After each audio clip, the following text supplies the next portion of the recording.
어떻게 잘 지내셨어요? 한 주 동안? 갑자기 너무 막 땀이 나려 그래. 진짜 너무 긴장해가지고 땀이 나요, 땀이 나. 아이고 좋습니다. 오늘 저번 주에는 제가 태국 이야기를 했었는데 아직은 이래저래 바빠가지고 편집된 영상을 못 올렸어요. 오늘은 주제가 인도네시아입니다. 그래서 인도네시아 이야기를 하고 또 시간이 만약에 좀 더 여유가 있으면 제가 이번 주에 연휴였잖아요. 그래서 템플스테이를 갔다 왔는데 템플스테이에 관한 그런 이야기를 해드릴게요. 우선은 인도네시아 얘기를 본격적으로 한번 해보겠습니다. 이게 인도네시아라는 나라가 정말 큰 대국이거든요, 사실은. 근데 우리나라 사람들이 의외로 인도네시아를 잘 몰라요. 그래서 인도네시아가 인구로만 치면 이제 중국, 인도, 미국에 이은 인구 4위 국가거든요. 그래서 한번 보시면요. 어, 보시면 네. 이렇게 보이시죠? 이렇게 해도 되겠죠? 좋습니다. 네. 오늘 입은 옷은요. 인도네시아 옷이에요. 네. 이거는 제가 발리에 있을 때 샀던 옷인데 좀 옷이 독특하죠? 네. 이렇게 최근에 이제 윤식당 때문에 굉장히 그 인도네시아, 발리, 길리 쪽에 대한 관심이 많은 것 같아서 오늘 제가 인도네시아를 준비했는데 개인적으로 저는 태국 못지않게 인도네시아를 정말 좋아합니다.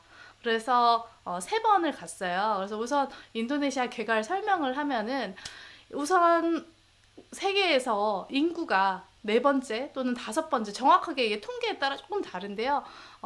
통상 네 번째 많다고 하는데 지금 여기 네이버에는 다섯 번째라고 나와 있는데요. 인구가 무려 2억 6천 명에 달합니다. 상상이 되세요, 여러분? 우리보다 인구가 거의 한 다섯 배는 넘는 거죠. 그러니까 진짜 이게 규모가 어마어마하고요. 땅덩어리도 진짜 커요. 그래서 이 나라에 섬나라잖아요. 이 섬만 해도 무려 18,000개가 있다고 해요. 정말 어마어마한 나라죠. 아이고, 네, 인구가 정말 많아요. 근데 인도네시아는 우리나라에 참 관심이 많은데 우리나라 사람들은 별로 인도네시아를 잘 모르는데 사실은 우리랑도 관계가 참 많은 나라이기도 합니다. 이거는 이제 위키피디아에 나온 거예요. 아까 본 거는 이제 네이버였고요. 그래서 아시다시피 인도네시아 수도는 자카르타고요. 그리고 인도네시아어를 쓰고, 그리고 이제 그 땅덩어리도 뭐 어마어마하게 세계에서 14번째로 크고, 그리고 GDP는 저는 인당으로 보통 생각을 하는데, 명목상으로 봤을 때 1인당 1년에 3,895달러. 그럼 뭐 정확히 모르겠지만 한 440만 원? 한 달에 약 36만 원 정도가 평균 소득이다라고 생각하시면 될 것 같아요. 그리고 이제 아시다시피 이 나라는 인도네시아는 인구의 87%가 무슬림이에요. 네, 그래서 아마 우리나라에서도 종종 인도네시아에서 온 관광객이나 유학생 친구들 이렇게 많이 볼 거예요. 이 사진은 제가 자카르타의 한 모스크에서 찍었던 사진인데요. 이게 세계에서 무슬림 인구 1위가 중동이 아니고 인도네시아예요. 놀랍죠? 우리는 그렇게 상상을 잘 못해요. 우리는 무슬림, 이슬람 하면은 딱 중동을 생각하는데 중동의 무슬림 인구를 거의 다 합쳐도 될 정도로 인도네시아의 무슬림 인구가 워낙 뭐 인구 자체가 많으니까 세계에서 가장 많은 나라고요. 물론 거기에도 기독교나 힌두교도 있어요. 특히 발리, 우리가 많이 좋아하고 이제 관광지로 찾는 발리 같은 경우는 힌두교인데 뭐 이렇게 여러 가지 종교가 있지만 서로 뭐 공존하고 서로 존중하면서 평화롭게 지내는 곳입니다. 그래서 우리가 흔히 생각하는 이슬람에 대한 편견을 조금 많이 깨는 곳이에요. 그래서 굉장히 그 중동 쪽은 스트릭트하잖아요. 근데 여기는 굉장히 온건한, 굉장히 이제 자유로운 편이죠, 사람들이. 그래서 이제 사진을 되게 다들 놀라셨어. 인구가 이렇게 많다 그러니까. 그래서 이제 그런 나라인데요. 여기는 인도네시아는 정말 어떻게 보면은 그 섬들이 아까 18,000개가 있다고 했잖아요. 거기서 그 섬마다 각각 고유한 문화가 다 있고 부족도 정말 많고 민족도 많고 그 안에서도 언어도 여러 가지가 있고 정말 다양성의 끝판왕인 곳이에요. 그래서 특히 그런 섬들을 가면은 아직도 뭐 정말 그 옛날 원시적인 방식으로 살아가는 그런 섬들이 있어서 인류학자들이 가서 뭐 이렇게 연구하기에는 너무너무 좋은 그런 곳이죠. 근데 그렇게 다양한 삶의 양식이 있는 곳임에도 불구하고 인도네시아라는 어떤 하나의 정체성과 가치를 공유하고 있다는 게 참 대단한 나라 같아요. 근데 여기서 참고로 이게 지도를 보시면 여기 빨간 그 동그라미 자카르타 보이시죠? 거기가 수도고요. 뭐 수마트라, 뭐 깔라만탄, 술라웨시 뭐 여러 섬이 있고 중간에 보시면 우리가 좋아하는 발리는 사실상 인도네시아에서 정말 작은 섬이고요. 동티모르, 파푸아뉴기니랑도 같은 섬을 이렇게 반반씩 이렇게 갈라서 공유하고 있습니다. 그리고 또 재밌는 거는 뭐냐면 우리가 유럽에는 유럽연합이 있잖아요. 근데 동남아에는 아세안이 있어요. 근데 그 아세안이 이제 자카르타가 헤드쿼터이고요. 그래서 이제 아시아, 어떻게 보면 그 동남아 국가들이 서로 협조하고 연합해서 이렇게, 어떻게 보면 하나의 힘을 구성하는데 인도네시아가 큰 역할을 하고 있다. 그래서 전반적으로, 뭐랄까, 굉장히 그 평화롭고 조화롭고 그러면서도 다양성을 존중하는 참 독특한 나라인 것 같아요. 저는 개인적으로 이렇게 인도네시아 사람들을 되게 좋아해요. 그리고 사진을 보시면은 이거는 이제 자카르타의 근교에 있는 우리나라로 치면 민속촌 같은 데인데 우리나라의 민속촌하고는 스케일이 달라요.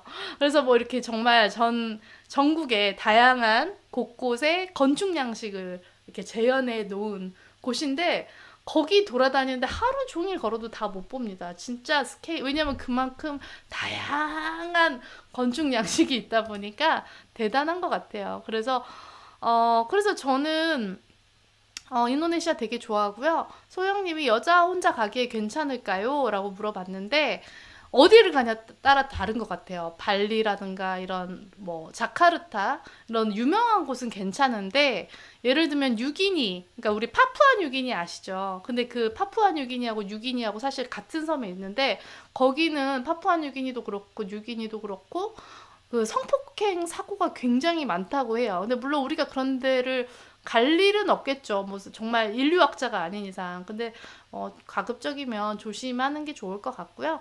발리 같은 곳은 큰 문제는 없다고 생각을 해요. 네.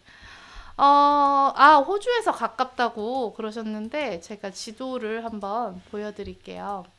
인도네시아 지도를 보면 볼까요? 네, 여기서 보시면 이렇게 호주하고 밑에 보이는 게 호주예요.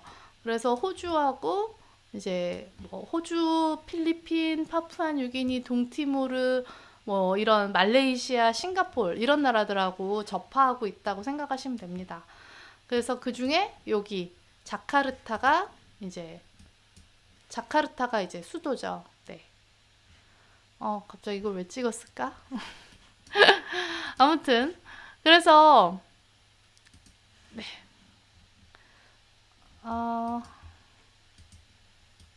이게 화면이 네. 오케이. 됐습니다. 그래서 여기서 재미있는 게 또 뭐냐면 인도네시아에서 가장 많은 외국인이 한국인이라고 해요. 무려 4만 명 정도 있다고 하는데 그래서 이제 인도네시아의 수출의 7%가 우리나라 한국입니다. 그 정도로 뭐 교류도 많고 뭐 교역도 많이 하고 또 이제 그 인도네시아에 있는 한국인들이 이제 그러니까 인도네시아 한국 학교가 있을 정도로 실제로 알고 보면 많은 사람들이 인도네시아에 가서 진출해서 살고 있고 비즈니스를 하고 있다. 또 마찬가지로 인도네시아 분들도 한국을 정말 좋아하세요. 그래서 특히 이제 우리 그 한류 덕분에 한국 뭐 가수나 드라마에 대한 인기가 워낙 많다 보니까 한국이라는 나라 자체에 대해서도 굉장히 호감을 가지고 한국에 여행도 정말 많이 오고요. 정말 저는 개인적으로 인도네시아 분들을 좋아해요. 태국이 제가 랜드 오브 스마일이라 그랬는데 여기도 정말 랜드 오브 스마일. 이게 사람들이 굉장히 느긋하고 여유롭고 온화하다 그런 느낌이 있어요. 아무튼 저는 인도네시아를 3번을 갔습니다. 총 3번을 갔는데요. 잠깐 이거를 보여드릴게요. 네, 인도네시아 사람들. 인도네시아 분들이 정말 다양한 전통과 표정과 의상 이런 거 볼 수 있었고, 제가 총 3번을 갔는데, 그 중에서 발리는 3번을 갔고요. 그리고 자카르타 한 번, 그리고 이제 수마트라 쪽으로 한 번 또 갔었고요. 근데 이제 아무래도 제가 가장 많이 갔고 잘 아는 곳이 발리다 보니까 먼저 발리 이야기를 해보도록 할게요. 발리가 물론 인도네시아의 뭐 다른 뭐 섬보다는 작지만 그래도 우리나라 뭐 제주도나 이런 데 비하면 훨씬 더 큰 섬이고요. 발리를 제가 맨 처음 간 거는 2001년이고 2001년, 2013년, 2014년 이렇게 3번을 갔습니다. 그래서 2001년에는 2주 동안 정말 제대로 관광을 다 했어요. 거기에는 유명한 곳들 다 방문을 하고 뭐 구경을 많이 했었고 2013년에는 휴양으로 한번 일주일 동안 갔었고요. 2014년엔 러브 파노라마 프로젝트 때문에 가서 2주였는지 3주였는지 그러니까 발리, 길리 그리고 롬보까지 다 합쳐서 한 2주였는지 3주 정도 있었던 것 같아요. 그래서 다 합치면 거의 뭐 다 합치면 한 달 반, 5, 6주 정도 있었던 것 같아요. 발리만. 그래서 발리를 이렇게 딱 보시면 정말 발리 곳곳에 뭐 다양한 것들이 보이는데요. 발리는 아까도 말씀드렸지만 힌두교예요. 그래서 굉장히 독특한 자기들만의 고유한 문화를 이제 형성하고 지켜가고 있는 그런 곳인데 우선 저의 풋풋했던 어린 시절 사진을 보여드릴게요.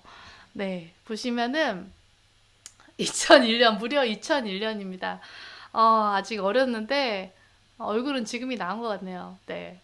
2001년에 그때 제가 발리를 처음 갔을 때 진짜 모든 게 너무나 이국적이고 신기하고 정말 마냥 그냥 모든 게 정말 새로운 세상에 온 것 같은 느낌이었던 것 같아요. 근데 특히나 그때 인상적이었던 것이 그런 이런 뭐 사원이라든지 발리의 전통 양식이라든지 뭐 가구라든지 그들의 장인 정신 아름다운 그런 것들이 너무너무 인상적이었어요. 막 사람들 삶이 곳곳의 삶이 그 막 여기저기 그 힌두교 전통 양식으로 막 꽃 목걸이를 한다거나 아니면 매일 아침에 그 힌두교 그 불상 같은 데 앞에서 기도를 한다거나 하는 모습들이 굉장히 인상적이었고요. 그리고 그때 당시에는 참 좀 창피한데 그때도 저번에 제가 태국에서 그런 사진을 찍었다고 했는데 너무 못생겨서 공개를 안 할까 하다가 공개를 하기로 했는데 아무튼 발리 전통 의상을 입고 사진을 찍은 건데 제가 기존에 하던 화장법이랑 너무 다르기도 하고 당시에 좀 많이 통통하고 얼굴이 다듬어지지 않았던 시절이라 좀 부끄럽네요. 아무튼 아무튼 그때 당시에 이제 찍었던 사진들은 디지털 카메라로 찍은 게 아니라 필름 카메라로 찍어서 스캔을 한 거예요. 오른쪽 위에 보이는 사진은 이제 그쪽에 있는 사원 중에 하나고요. 아래쪽에 있는 사진 우리도 이렇게 계단식 논이 있잖아요. 근데 발리에도 중간에 이제 우붓 근처 그런 섬의 중앙이라고 그러나 중심부쯤에 가면은 계단식 논이 참 많이 있어요. 그게 되게 장관을 이룹니다. 정말 아름답습니다. 그래서 정말 이렇게 발리는 자연과 전통과 뭐 여러 가지가 어우러진 매력적인 곳인 것 같아요. 그리고 네, 그리고 이제 발리의 매력은 뭐니 뭐니 해도 그 중에 하나는 바다인 것 같아요. 근데 물론 바다가 태국처럼 예쁘지는 않아요. 이렇게 막 그 에메랄드빛 바다는 아니에요. 우리나라 오히려 해운대처럼 그냥 약간 황토색 바다? 근데 중요한 건 바다가 정말 파도가 센 쪽이 많아요. 파도가 굉장히 커서 서핑하기에 정말 좋습니다. 그래서 특히 이제 공항에서 내리면 제일 가까운 해변이 꾸타 비치, 그 위로 가면 세미냑 비치 뭐 이렇게 있는데 그쪽에 가면 이제 서퍼들이 정말 많아요. 그래서 근데 저는 서핑을 하지 않기 때문에 거의 발리에 가면 사실 바다에 가서 수영을 하지는 않고요. 그냥 오히려 수영장에서 수영을 하는 편이고, 근데 바다가 아침 저녁으로 정말 그 예뻐요. 일출 일몰 때 정말 장관을 이루더라고요. 그래서 그때가 저한테는 가장 좋은 시간인 것 같아요. 네, 소영님이 결혼할 때도 전통 의상 입고 하죠? 여쭤보셨는데, 네, 그쵸. 발리 현지인들은 그렇죠. 네. 근데 이제 만약에 에메랄드빛 바다를 보고 싶으시면 길리 트라왕간 그 윤식당에 나온 곳을 가야죠. 그 얘기는 조금 이따 하도록 하고요.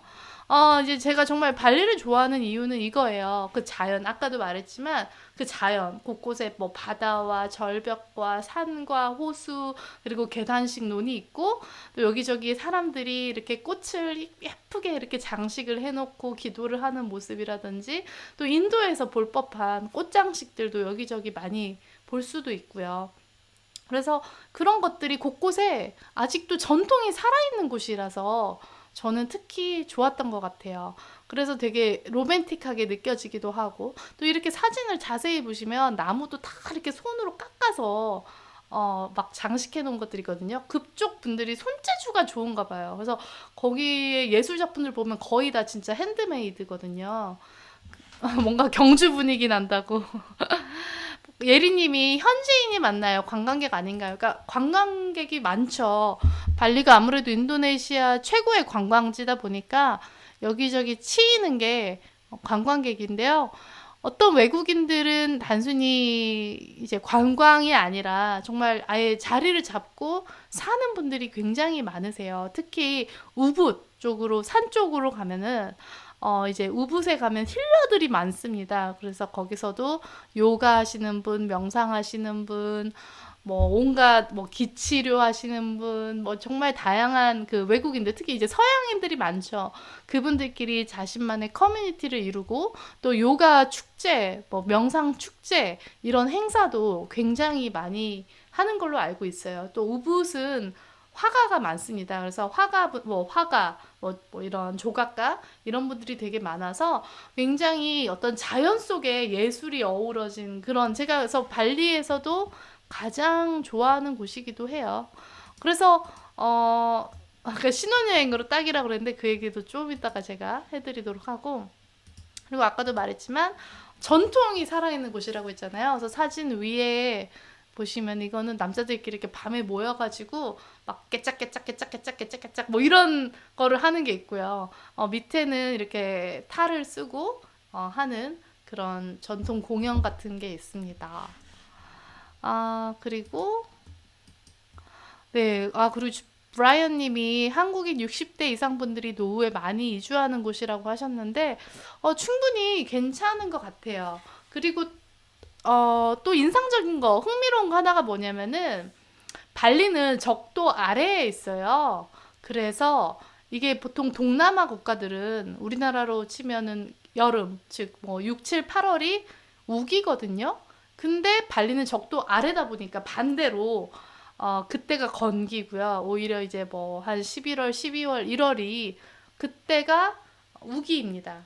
우리나라 여름에 너무 더워서 어디로 가고 싶은데 저 태국이나 이런 데 가면 너무 습하고 비 오고 그래서 별로거든요. 그때 딱 발리를 가면 좋죠. 그래서 기억하시면 좋을 것 같아요. 겨울에는 동남아, 태국 뭐 이쪽을 가시고 적도 위쪽으로 가시고, 여름에는 적도 아래쪽을 가시면 될 것 같아요. 그리고 음식 얘기도 해야죠. 또 아마 인도네시아 음식 하면 많이들 아시는 게 이제 미고랭, 나시고랭일 것 같아요. 그래서 저도 되게 좋아하는 음식이고요.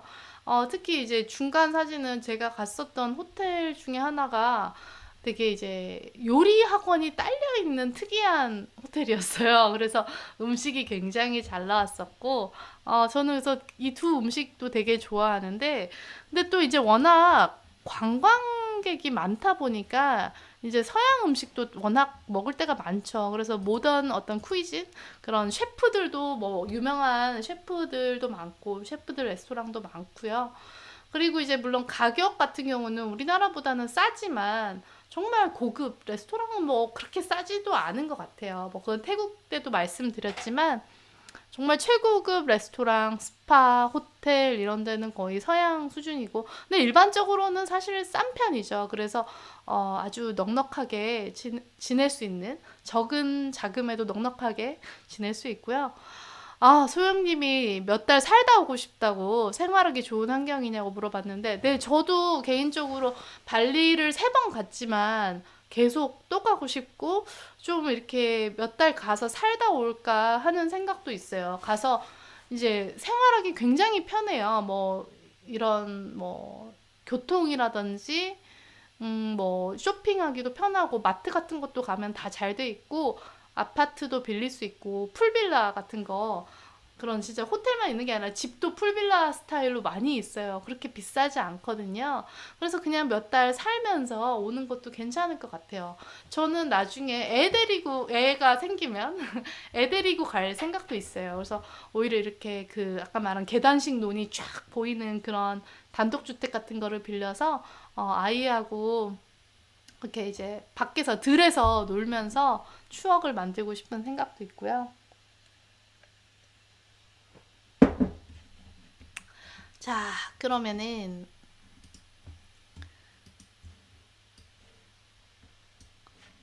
커피 얘기도 해야죠. 뭐 인도네시아 커피 워낙 유명한 거 다 아시죠?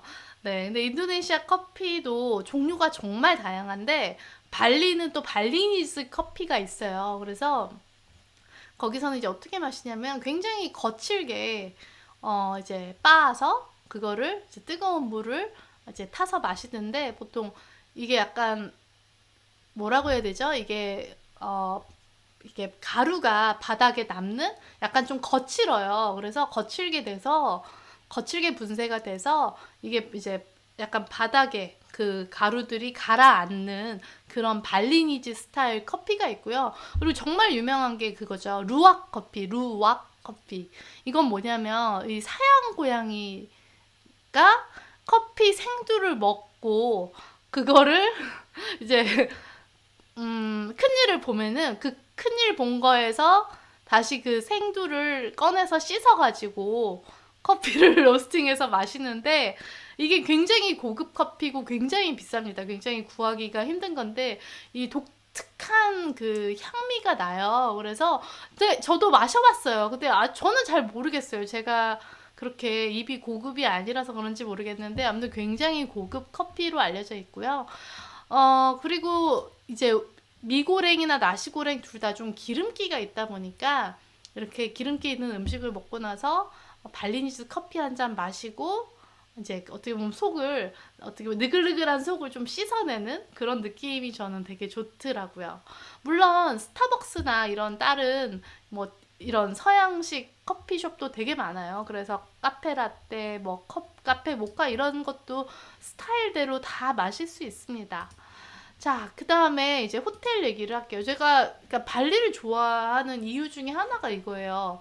이게 숙소가 되게 잘 돼 있어요. 일단 종류도 워낙에 많고, 종류도 진짜 많고, 근데 가격대가 정말 다양하게 천차만별로 있는데, 저렴한 호텔도 좋은 데가 되게 많아요. 그러니까 저는 일단 그 발리가 좋은 게 나무들이 정말 이렇게 사방팔방에 울창하게 우거져 있고, 보통 그 숙소들이 그 안에 자연과 함께 조화를 이루면서 지어져 있다는 게 되게 좋더라고요. 그래서 위에 있는 사진 같은 경우는 제가 우붓 갔을 때 묵었던 곳 중에 하나인데, 거기서 이제 있었던 저기는 별로 안 비쌌어요. 하루에 7만 원. 근데 되게 예쁘죠. 그리고 그 오른쪽 아래 사진을 보면은 이거는 다른 숙소였는데 이렇게 화장실이 야외예요. 화장실이 오픈돼 있어요. 이게 막 나무들 이렇게 심어져 있고 하늘이 뚫려 있어. 정말 자연 속에서 샤워하고 볼일 보는 기분이 되게 좋았던 것 같아요. 소영님이 사양 고양이한테 먹여야 하는 이유가 있나요? 라고 물어봤는데, 이거를 일부러 먹은 게 아니라, 이 사양 고양이들이 생두를 훔쳐 먹은 거예요. 근데 그때 당시 이제 옛날에 인도네시아가 네덜란드 식민지였을 때 보통 이제 그 커피 공장, 커피 농장 주인들은 네덜란드 사람이고, 이 인도네시아 사람들이 커피를 마시고 싶은데 자기들이 마실 몫이 없으니까 그 고양이가 훔쳐갔다가 응가한 거를 씻어서 마시다 보니 이게 네덜란드 사람들이 보니까 궁금한 거예요. 그래서 이게 뭔가 해가지고 마셔봤는데 괜찮은 거야. 그래가지고 이게 유명해졌다는 그런 소문이 있습니다. 아무튼 이제 다시 호텔 얘기로 돌아와서 이렇게 좀 전통 가옥식으로 된 데도 굉장히 많고요.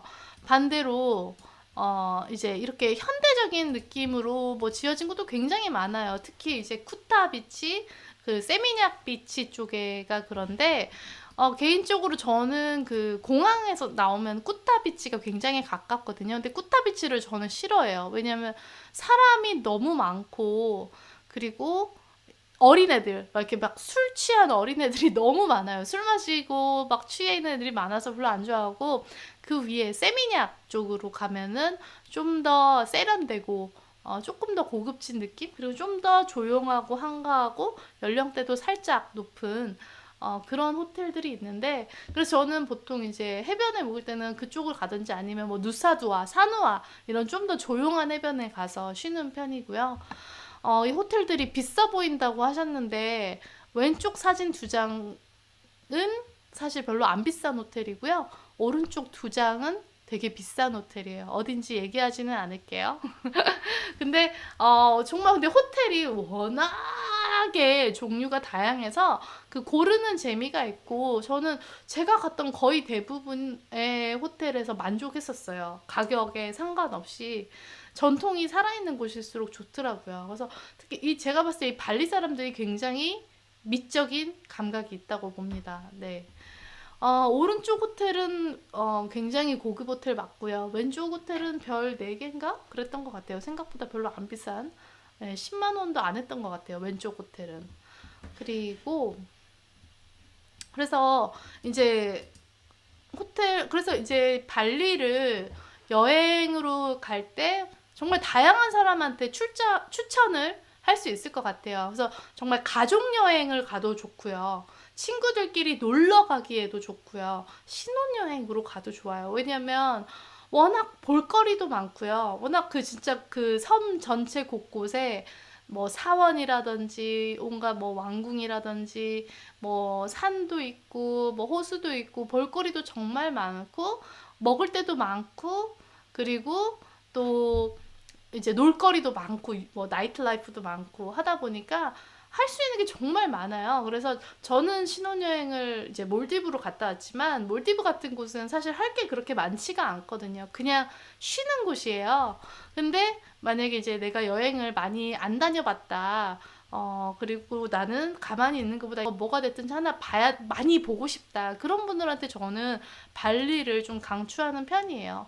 그리고 혼자 여행하기에도 좋습니다. 워낙 여행하기 편하게 돼 있어서. 자, 그리고 나이트 라이프 얘기를 이제 해야 되는데 제가 사실 별로 그런 거를 안 좋아해요, 이제. 그래서 이거에 대해서는 제가 크게 막 할 말은 없는데 이게 보시면 왼쪽에 사진을 보시면 이거는 세미냑 해변이거든요. 그래서 세미냑 해변에 이렇게 쿠션 이렇게 테이블 깔아놓고 바들을 해변에 운영하는 데가 있어서 이렇게 해질녘에 가서 이렇게 느긋하게 뭐 맥주 한잔 해도 좋고 책을 읽어도 좋고 뭐 친구랑 담소를 나눠도 좋고 근데 저 같은 경우는 아까도 말했지만 뭐 이렇게 술 마시고 클럽 가고 그런 걸 잘 안 좋아해서 잘 모르지만 그런 걸 좋아하시는 분들은 뭐 꾸타비치로 가셔야죠. 가면은 뭐 쿠데타라든가 그런 유명한 클럽들도 있는 걸로 알고 있고요. 저는 대신에 주로 밤에 스파를 갔어요. 그래서 이제 스파는 워낙 많아요. 그러니까 종류도 거기 스파도 종류가 정말 많아서 그냥 진짜 동네 마사지 샵부터 시작해서 최고급 호텔 스파까지 가격대도 정말 다양하고요. 근데 이제 보통 그냥 만약에 동네 마사지 샵, 관광지에 있는 동네 마사지 샵을 가면 여러 서비스 다 합치고 뭐 꽃잎 목욕까지 해도 뭐 2, 3만 원에 할 수도 있어요. 그래서 저는 굉장히 가성비가 좋아서 거의 매일 매일 스파를 다녔네요. 친구랑 여행 간다면 몇 박 며칠을 잡아야 좋을까요? 뭐 사실 저는 아까도 말씀드렸지만 거의 다 합쳐서 6주를 발리에서 보냈지만 아직도 부족한 것 같아요. 근데 이제 아무래도 시간이 부족하니까 만약에 정말 최소한으로 3박 4일 정도 가도 정말 정신없이 바쁘게 보는 거는 가능할 것 같고 좀 더 여유가 있으면 일주일 정도 발리에서 묵으면 이제 좀 더 여유로운 시간도 갖고 구경도 하고 충분히 즐길 수 있을 것 같아요.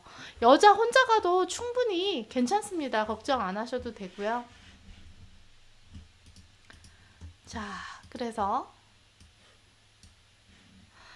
그래서 이제 중요한 신혼여행. 제가 왜 또 신혼여행으로 발리를 강추하냐면, 진짜 이런 고급 호텔이라고 해야 되나, 리조트, 풀빌라, 이런 데가 진짜 많아요. 그래서 그게, 물론 다른 휴양지에도 많이 있겠지만, 발리는 발리만의 그런 독특한 건축 양식이 있고, 또 막 여기저기 나무들이 울창하게 막 우거져 있고, 이렇게 꽃잎으로 쫙 깔아줍니다. 그래서 저는 굉장히 특별한 신혼여행이 될 수 있다고 생각을 해요. 그래서 정말 물론 이런 데는 일반 호텔보다는 더 비싸죠. 당연히 더 비싸지만 충분히 그만한 가치를 한다고 생각을 해요. 그래서 만약에 내가 여행 경험이 별로 없다. 그런 분들이 신혼여행을 간다면 저는 발리를 추천을 합니다. 참고로 이 신혼여행으로 유럽이나 뭐 미국 이런 데를 가시는 분들도 있어요. 근데 저는 가급적이면 휴양지로 가라고 얘기를 하고 싶어요. 왜냐면 결혼식 때까지 너무 바쁘잖아요. 너무 숨가쁘게 막 신경 쓸 것도 많은데 여행지에 가서도 특히 유럽 같은 데 가면 정신이 없어요. 막 직접 우리가 뭐 기차표도 끊어야 되고 이동도 해야 되고 여기저기 갔다가 박물관 갔다가 뭐 지하철 타고 이동하다 보면 몸도 피곤하고 머리도 아프고 그러다 보면은 별것도 아닌 거에 사람이 싸우게 되는데 이렇게 휴양지에서 잘 먹고 잘 자고 잘 쉬고 그러다 보면 사람이 마음에 여유가 생기거든요. 그래서 좀 더 사이가 더 좋아질 수 있을 것 같아요. 오히려 유럽 같은 데 가서 싸우고 오는 것보다. 그리고 또 하나는 유럽을 또 추울 때 가시는 분들이 있어요. 더더욱 정말 말리고 싶어요. 정말 웬만하면 신혼여행은 따뜻한 데서. 그래서 이렇게 좀 이렇게 뭐라 그러지? 노출이 심한 옷도 좀 입으시고 좀 따뜻하게 짐도 가볍게 가는 게 중요하지 웬만하면 신혼여행을 배낭여행으로는 안 갔으면 좋겠어요. 그러니까 물론 그 신혼여행을 뭐 1년 정도 간다면 모를까 평생에 한 번 있는 신혼여행에는 조금 더 호사를 누려도 좋을 것 같습니다. 이 사진, 첫 번째 사진 바닥에 꽃이냐고 물어봤는데, 네, 맞아요. 지금 이게 수영장이에요. 이게 바닥이 아니고 수영장을 꽃으로, 꽃잎으로 띄워놓은 겁니다.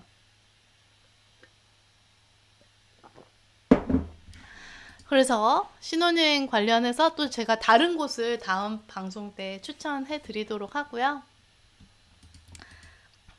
어, 그래서 그 다음에 이제 드디어 윤식당, 윤식당의 길리 트라왕간 얘기를 하도록 할 건데요. 우선 좀 이게 어디 있는지 감을 좀 잡아볼게요. 이게, 음, 네. 이게 우선 인도네시아 지도를 한번 볼게요. 이렇게 보시면 이제 인도네시아가 있으면요. 발리가 있고 롬복이 있어요.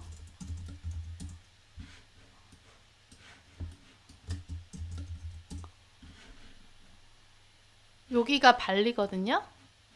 근데 여기 옆에 보시면 롬복이라는 섬이 있어요. 롬복도 아마 많이 들어보셨을 거예요. 그래서 롬복도 조금 발리랑 비슷하긴 한데 발리만큼 관광 인프라가 잘 갖춰져 있지는 않고요.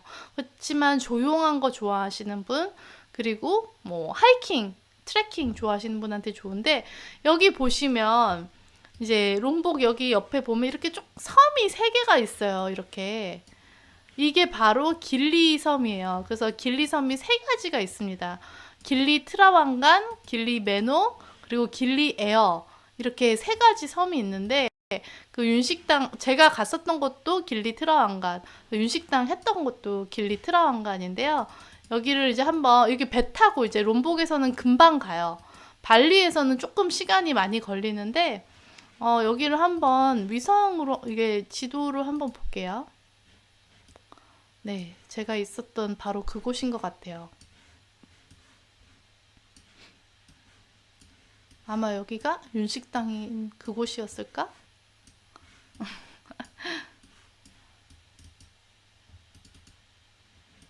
네, 뭐 이런 풍경이에요. 그래서 바다가 아까도 말했지만 발리 바다는 그렇게 예쁘지는 않거든요. 근데 여기는 에메랄드빛 바다를 볼 수 있습니다. 그리고 이 섬이 되게 조그매요. 그래서 한 2시간만 돌면은 거의 다 웬만한 그 섬을 다 볼 수 있다라고 생각하시면 될 것 같아요. 어디 한번 다시 이쪽으로 한번 보여드릴게요. 자, 이런 느낌이에요. 여기가 배 타는 곳. 다시. 페리 타는 곳입니다.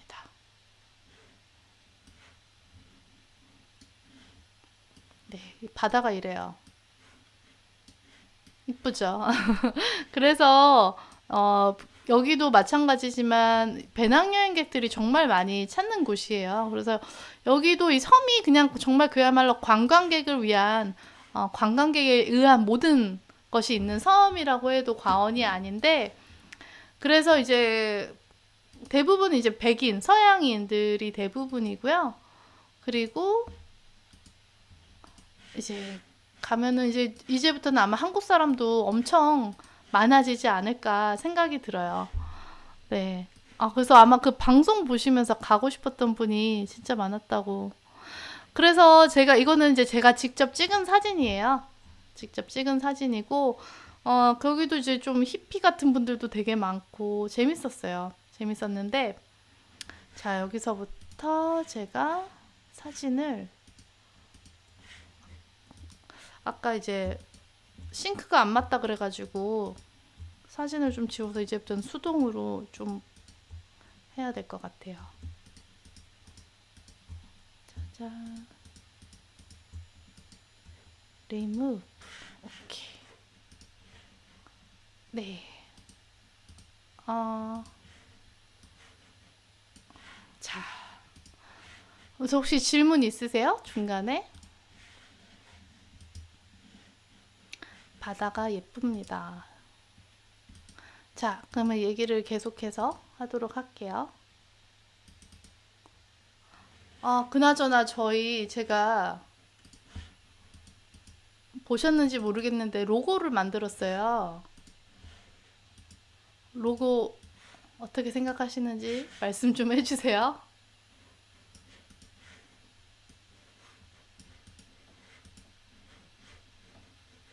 아, 짠. 네. 그래서 이 사진은 제가 찍었던 거예요. 그래서 이렇게 보시면은 거기도 이렇게 해변에다가 쿠션 같은 거 놓고 이렇게 그냥 누워갖고 릴렉스 하루 종일 그냥 먹고 자고 놀 수 있는 곳이기도 하고요. 근데 저는 사실 여기가 이쁘기는 참 예쁘고 좋은데 너무 관광지스러워가지고 별로 재미가 없더라고요. 그래서 그래서 제가 이제 했던 것 중에 하나가 거기서 이제 보트를 타고 선셋 크루즈? 그런 거를 했었거든요. 그거를 제가 하나 보여드리도록 할게요. 그때 이제 배를 타고 나갔는데, 그때 참 바람도 상쾌하고 기분이 좋았었던 기억이 나요. 그래서 제가 이게 영상을 많이 지워졌는데 다행히 하나를 건진 게 있습니다. 그래서 그 영상을 보여드리도록 할게요. 아, 자자.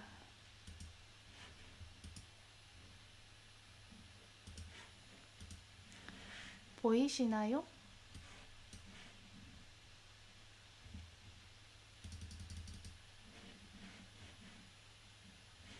응?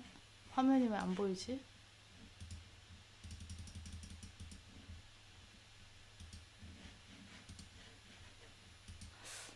어, 아, 됐다, 여기 있다. 보이시나요?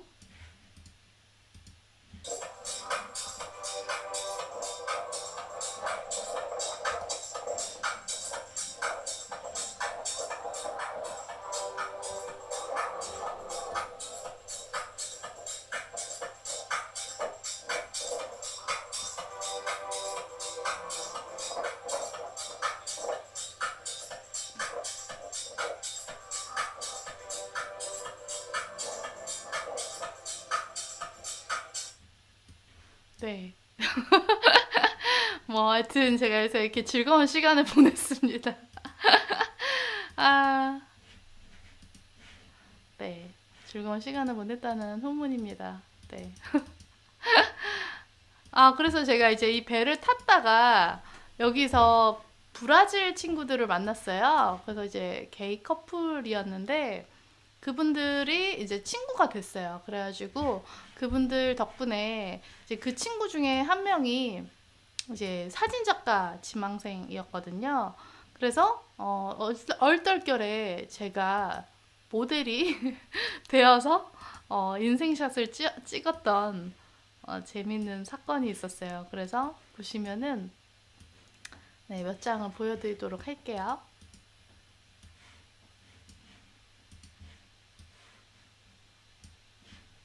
짜잔. 쑥스럽습니다. 아까 이제 물어보셨던 그 꽃잎 수영장에서 찍은 거예요. 그리고 이거는 바닷가에서, 그리고 이거는 왼쪽은 바닷가에서 찍은 거고 오른쪽은 어떤 다른 분이 이제 결혼식을 하면서 뿌려놓은 꽃잎들이 남아서 그 위에서 사진을 좀 찍어봤고요. 자, 그래서 그렇게 이제 그런 여러 가지 추억을 가졌던 곳이 발리예요. 그래서 발리는 아직도 가도 부족해요. 더 많이 가보고 싶고, 더 많이 가서 쉬고 싶고 놀고 싶은 곳 중에 하나고, 발리에 또 좋은 친구들도 많고 해서 아마 또 조만간 가지 않을까 생각이 들고요. 민성님이 어느 나라가 가장 인상적이었냐고 여쭤보셨는데, 사실 나라 자체가 중요한 게 아니라 내가 거기서 누구를 만나서 어떤 경험을 했느냐가 가장 중요한 것 같아요. 그래서 아무리 이렇게 뭐 좋은 나라라도 내가 거기서 안 좋은 경험을 하면 그 나라에 대한 기억이 좋지는 않거든요. 실제로 제 지인이 하와이에서 살았어요. 근데 거기서 이제 미국인 남편이랑 살다가 어 이제 남편이랑 이혼을 했는데, 이제 하와이에서 그러다 보니까 워낙 나쁜 기억이 많다 보니까 자기한테는 하와이가 지상 최대의 지옥이다, 이런 얘기도 하더라고요. 그래서 정말 똑같은 곳이지만 내가 어떤 경험을 하느냐에 따라서 다르게 느껴지는구나, 이런 생각이 들었었어요. 일단은 지금 이제 조금 화제를 한번 바꿔볼게요.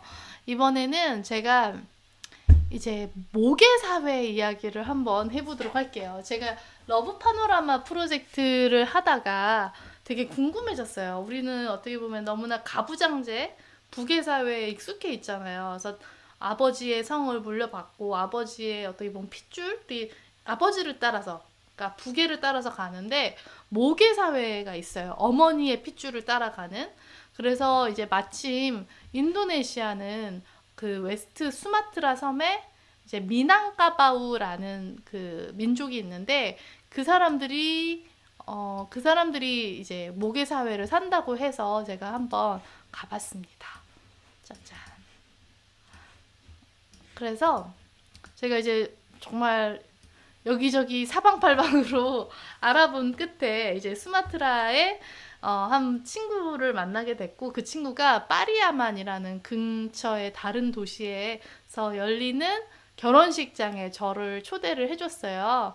그래서 저도 급하게 쇼핑몰에 가서 인도네시아 옷을 입고 결혼식을 참석을 했는데, 이렇게 컬러풀하게 막 그 신부 쪽 가족들이 화려하게 입으시고 이제 맛있는 음식도 많이 준비해서 이렇게 손님들 초대해가지고 즐기고 계시더라고요. 근데 이제 흥미로운 게 뭐냐면 이 사람들이 우리말로 하면은 장가 가는 게 아니라, 그러니까 시집 가는 게 아니라 남자가 처갓집에 오는 거죠. 어떻게 보면은. 그러니까 결혼을 해서 여자 집으로 오는 건데, 그 이야기를 제가 이제 여기다가도 써놨었거든요.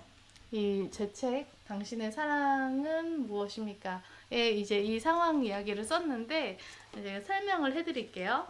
자, 남다를 게 없어 보이는 이 결혼식에 남다른 것이 하나 있었으니 바로 처가에서 신랑을 돈을 주고 사왔다는 것이다.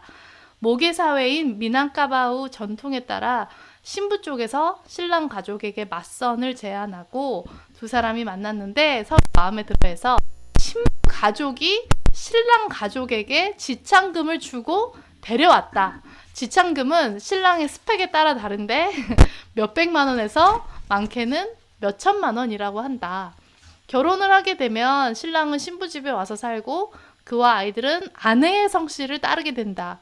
물론 남자가 밖에 나가서 일을 하긴 하지만 가족의 유산은 딸들에게만 상속되고 여자가 가장 역할을 하니까 가정폭력이나 불화가 일어날 확률이 적다고 합니다.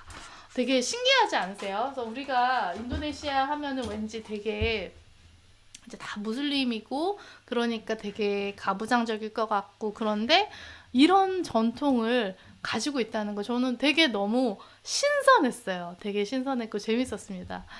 근데 이게 세상에 모계사회가 곳곳에 있어요. 그래가지고, 또 이제 제가 소개를 해드릴 쪽은 누구냐면은요, 모쏘족이라고, 중국의 그 윈난성에 사는 또 민족이에요. 나시족이라고도 하는데요.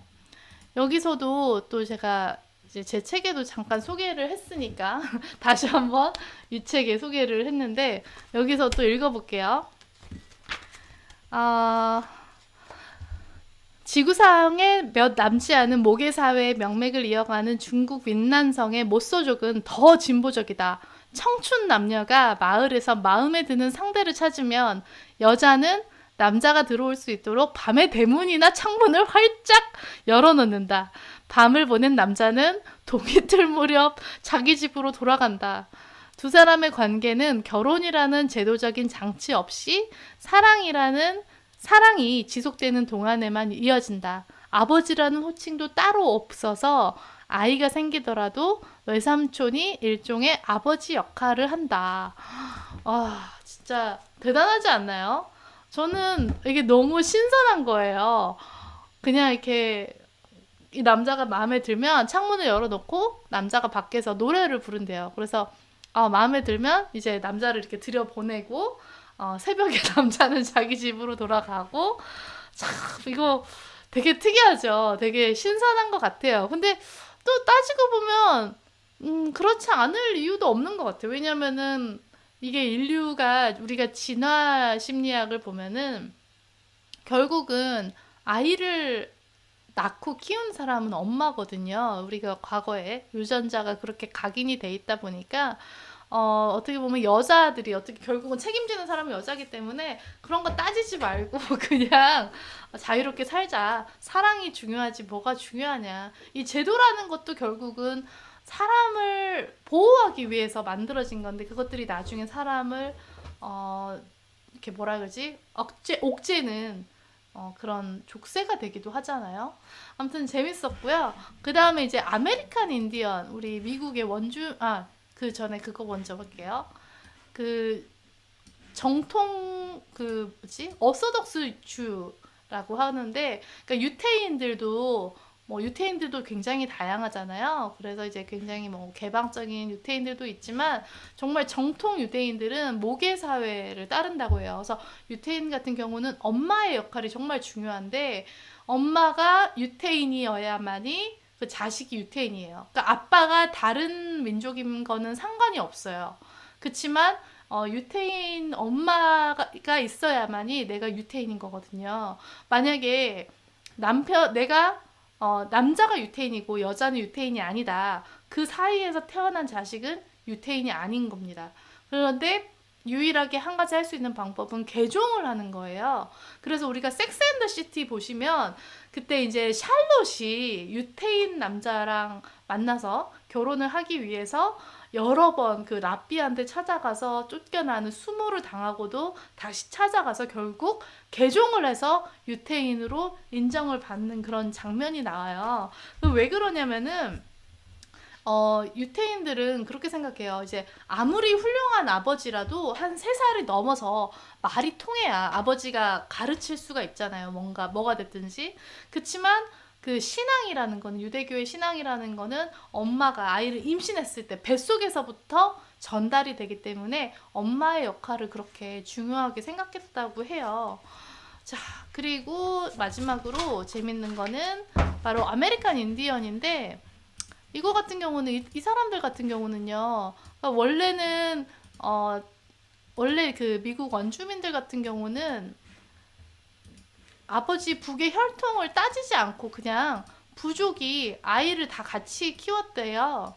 근데 어떻게 보면 우리에게 지금 필요한 걸 수도 있어요. 왜냐면 우리 지금 많은 어머니들이 독박육아 때문에 힘들어하는데, 이분들은 정말 전통적으로 공동육아를 실천해 오신 분들이거든요. 어떻게 보면은.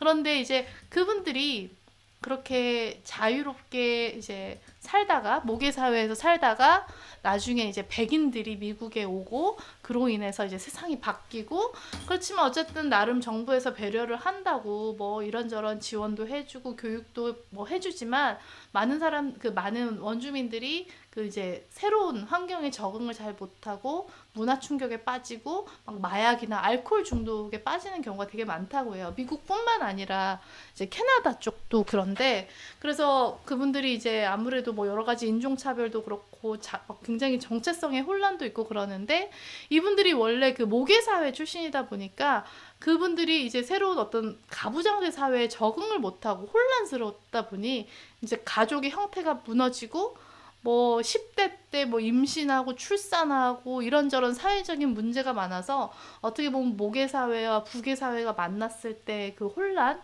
그 어떻게 보면은 악영향, 이런 것들을 보여주는 사례인 것 같아요. 아무튼 모계 사회에 저는 한때는 되게 관심을 가졌던 주제였거든요. 근데 그때 이제 제가 되게 재밌게 생각했던 게 뭐냐면, 우리가 이제 여자들이 더 똑똑한 여자들이 많아지잖아요. 알파걸, 소위 말하는 알파걸. 그래서 정말 남자보다 열심히 공부하고 열심히 일했는데, 결혼하고 나면은 결국 이제 어떻게 보면 전통적인 가족의 형태에서 굉장히 많은 고민을 하게 되거든요. 내가 이렇게 열심히 살았는데 아이를 낳고 키우는데 이 사회가 독박 육아를 하게 만들고, 그로 인해서 많은 경력 단절 여성이 생기고, 그런 것들 때문에 이제 막 산후 우울증에 빠지고 혼란스러워하는 분들이 되게 많은데, 그런 측면에서 되게 좋은 사례를 하나 알려드리려고 합니다. 사실 이분은 저에게 있어서 정말 롤모델 같은 분이세요. 누굴까요? 맞춰보시면, 맞추신 분은, 네, 제가 선물까지는 아니고 박수 쳐드릴게요. 목이 마르네요. 네. 자, 저의 롤모델, 바로 이분, 누굴까요?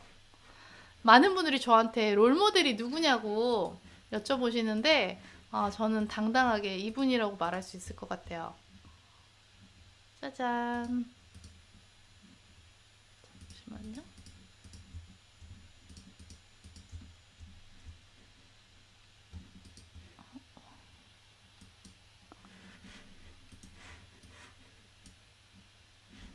바로 이분입니다. 네, 김은미 대표님이세요. 그래서 CEO 스위트라는 회사를 운영하고 계시는데, 대한민국이 답하지 않거든 세상이 답하게 하라라는 책을 쓰기도 하셨거든요. 근데 저보다 나이가 거의 20살 정도 많으신데 학교 선배님이시기도 한데 사진 보세요. 너무 아름다우시죠? 진짜 여성미가 철철 흘리지 않습니까? 그래서 제가 이분이 왜 롤모델이냐면요. 사실 성공한 사람들은 진짜 많아요. 근데 또 성공한 여자들도 정말 많아요. 근데 저는 균형과 조화라는 측면이 되게 중요한 것 같아요. 그러니까 제가 한 10몇 년 전만 해도 한비아 씨가 저의 롤모델이었어요. 그래서 정말 그렇게 거침없이 돌진하고 막 세계 곳곳을 다니면서 모험하고 이렇게 활동하는 모습이 정말 부러웠어요. 근데 시간이 흐르면서 내가 50대 때 한비아처럼 살고 싶지는 않다라는 생각이 들었어요. 물론 그분이 지금도 너무너무 멋지신 분이지만 저는 내가 50대가 됐을 때 나는 가정이 있었으면 좋겠고 일도 중요하지만 내가 사랑하는 가족과 함께 내 가족을 꾸리고 싶다라는 생각을 하고 있었을 때 알게 된 분이 바로 이분이거든요.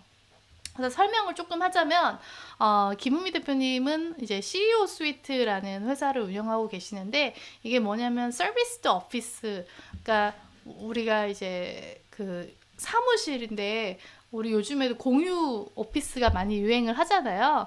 그래서 이제 내가 뭐 창업가 입장에서 내가 따로 사무실을 렌트하지 않고 여기에 사용료를 내고 가서 쓰는 그런 비즈니스가 요즘에 유행인데 그거를 정말 몇십 년 전부터 하셨던 분이세요. 그리고 그 일반 단순히 공간만 대여하는 게 아니라 토탈 정말 비즈니스 솔루션을 제공하시는 그런 획기적인 비즈니스를 하는 분인데 이분이 이제 한국에서 은행을 다니다가 호주에 가서 대학원을 마치고 이쪽 업계에서 일을 하시다가 이제 태국 지사, 인도네시아 지사에서 다니고 있었대요. 그러다가 지금 그 인도네시아 화교 남편분을 만나서 사랑에 빠져서 결혼을 하셨는데 그러다가 이제 결혼을 했고 아이가 생기지 않아서 막 이제 아이를 가지려고 막 이렇게 고군분투하다가 이제 그냥 에이 모르겠다 너무 힘들어서 포기하고 내려놓을 쯤에 회사랑 문제가 생겨서 회사를 그만두게 된 거예요. 그래서 창업을 해야겠다고 마음을 먹고 이제 막 이제 백방으로 뛰어다니던 와중에 아이가 생긴 겁니다. 그래서 정말 임신한 몸으로 이렇게 배가 불러서 고객들을 찾아다니면서 미팅을 하지만 여기저기서 퇴짜를 받고요. 근데 그 와중에 우리가 그 IMF 터졌었던 시기에 인도네시아도 그때 다 무너지고 거의 뭐 그 학살 혁명이 일어났어요. 그때 거기도 인도네시아도 경제가 망가져서 그 망가진 이유 중에 하나를 많은 사람들이 화교 당시에 경제를 장악하고 있던 화교들한테 돌려서 화교들을 학살하는 막 그런 사건들이 있었어요. 당시에 인도네시아에서. 그래서 이제 우리도 얼굴이 중국인들하고 비슷하다 보니까 위험하잖아요. 그래서 굉장히 많은 한국 분들이 몸을 이제 사리던 시기였는데 이분이 아이를 낳기로 했던 그 병원마저 폭격이 돼서 아이를 낳을 병원이 없는 거예요. 그래서 마침 다행히 대사관에서 이제 대사관에서 전세기를 이렇게 내주셔가지고 배가 이렇게 불렀으니까 비행기를 안 태워줄 거 아니에요. 근데 다행히 이제 쌍둥이라고 현지 의사가 진단서를 써줘서 쌍둥이라고 말하고 와서 아이를 낳았던 정말 역사적인 순간에 엄청난 일을 겪으셨던 분인데요.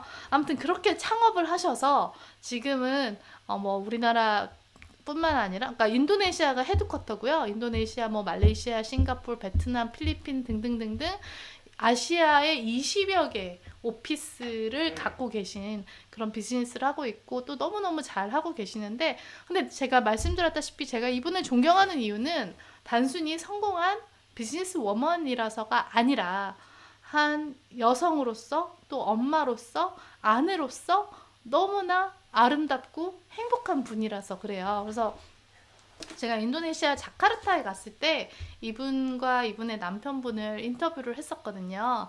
그래서 이제 여기 사진, 여기도 자세하게 나와 있는데, 이분의 스토리가 자세히 나와 있는데, 여기 보면 두 분의 사진도 이렇게 나와 있어요. 예. 그래서 사랑이 뭐냐고 물어봤더니 Love is tango. Why? 물어봤더니 Because it takes two to tango 라고 답변을 해주셨던 분인데요. 물론 이분도 사업하는 과정에서 모든 일이 쉽지가 않았죠. 뭐 이렇게 막 매번 새로운 나라, 새로운 도시에 가서 직원을 뽑고 공사를 하고 비즈니스를 하고 그런 게 어떻게 쉽겠어요. 그러다 보니까 정신없이 거의 1년의 절반을 아시아를 돌아다니면서 출장을 다니는데, 그 와중에 이제 남편분이 정말 전적인 외조를 해주고 또 아이를 키웠기 때문에 아이를 잘 키울 수 있었던 것 같아요. 우리나라에도 사무실이 있습니다. 교보문고 그 건물 있잖아요. 광화문 교보문고 건물하고 강남의 삼성역에 파라나스타워에도 CEO 스위트가 있어요. 그래서 아무튼 이분이 아이를 이제 남편이랑 시어머니한테 맡기고 본인은 진짜 열심히 비즈니스를 하고 다니면서 이렇게 회사를 성장시켜 놨는데, 나중에 이제 보니까 여러 가지로 이렇게 아이하고 조금은 서먹한 그런 관계가 됐다고 해요. 그래서 안 되겠구나 싶어가지고 이분이 이제 막 그 발 마사지 같은 것도 배워서 아이한테 해주면서 마음을 열려고 노력도 많이 하고, 또 뭐 또 이제 당연히 그 외국인 며느리잖아요. 그 어떻게 보면은 이제 시댁이랑 시어머님이랑 또 같이 살면서 종갓집 며느리 역할을 해야 되는데, 그렇게 한번 모일 때마다 많은 사람들이 모이지만 그렇게 일을 잘 처리해 나가는 지혜를 얻으신 분이에요. 그래서 제가 이분한테 이제 결혼 생활에 대해서 물어봤을 때 이렇게 얘기를 해주셨어요. 남편이 훨씬 더 능력 있고 더 잘생기고 더 재밌는 사람이면 얼마나 좋을까 생각을 해본 적도 있지만, 그건 다 제 허영이겠죠. 없는 걸 자꾸 생각하면서 불평불만할 게 아니라 있는 것에 감사하면 감사할 게 정말 많아요.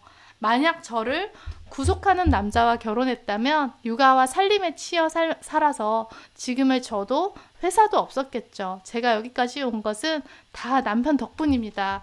그래서 제가 참 이 말을 듣고 너무 감동을 했어요. 왜냐하면 보통 결혼 생활을 20년 넘게 하신 분들이 이러기가 쉽지 않거든요. 오히려 막 서로를 원망하고 비난하고 지겨워하고 이런 분들이 되게 많은데, 이렇게 귀한 서로의 인연을 귀하게 여기고 감사히 여길 수 있다는 거는 정말 이 사람의 부단한 노력이 있었기 때문에 가능한 거겠구나라는 생각이 들었거든요. 그래서 제가 이분한테 어떻게 하면 연애를 잘할 수 있을까? 그래서 우리 알파걸들 입장에서 여쭤봤었는데, 이분이 이렇게 해준 얘기가 있어요. 기존 시스템에서 연애와 결혼을 성공하려면 원시 시대부터 진화해온 남녀 차이를 이해하고 서로가 바라는 욕구를 충족해주던가, 아니면 이 모든 것을 거부하고 완전히 기존 체제에서 벗어난 사람과 자기 방식의 사랑을 해야 되지 않을까요? 자, 이게 무슨 말이냐면은, 어떻게 보면 기존에 우리가 인류가 이제까지 진화하면서 남자는 바깥일을 하고 여자는 집안 살림을 하고 또는 아이를 키우는 그런 역할이 어떻게 보면 구분이 돼 있었는데, 이제 세상이 바뀌었잖아요. 그래서 꼭 여자들도 그런 역할만을 고집할 것이 아니라 내가 가장이 될 수 있다 라는 마음으로, 좀 더 열린 마음으로 새로운 형태의 가족에 대해서 생각해 보는 것도 좋을 것 같다라는 생각이 들었습니다. 그리고 이제 이분은 또 탱고를 굉장히 좋아하세요. 그래서 저도 이제 아르헨티나에서 탱고를 배운 적이 있다 보니까 저희 탱고 친구이기도 하거든요. 그래서 저희가 이제 이분이 한국에 오실 때마다 탱고를 같이 또 추러 다니기도 해요. 이거는 이제 같이, 왼쪽 사진은 저희가 인도네시아에서 만났을 때, 오른쪽 사진은 한국에서 탱고 클럽에서. 그래서 탱고를 추시면서 굉장히 많이 자신의 여성성을 되찾았다고 합니다. 그래서 이분이 이제 추구하는 삶의 목표가 뭐냐면 죽을 때까지 섹시하기. 그래서 지금도 굉장히 재밌게 살고 계세요. 지금도 어제도 얘기를 나눴는데 스페인에 계시고 아르헨티나에 또 한 달씩 가서 탱고를 배우시고, 그렇게 이제 자기 삶을 아름답게 꾸며가는 그런 분이세요. 그래서 저의 롤모델로서 충분한 분인 것 같아요. 이분과 어떻게 인연이 됐냐면 되게 재밌는데, 제가 이제 제 팬 중에서 정말 그 적극적인 친구가 한 명 있었어요. 이 친구는 단순히 팬이 아니라 제가 하는 모든 일을 응원해주고, 또 이제 본인이 좋아하는 다른 작가님들하고 저를 연결시켜주는 그런 친구가 있었어요. 그래서 그 친구가 저를 그 프린세스 마법의 주문이라는 책을 쓴 아네스 안을 저한테 연결해줬고, 그러다 보니까 아네스 안을 통해서 또 좋은 인연들을 많이 만나게 됐는데, 그 중에 한 분이 이제 김은미 대표님이었고요. 또 한유정 감독님, 할리우드에서 활약하시는 그분도 덕분에 이렇게 다 서로 연결해가지고 다 이렇게 만나게 됐습니다. 그래서 인연이라는 게 참 재밌어요. 네. 저는 물 한 잔 더 좀 채워가지고 올게요.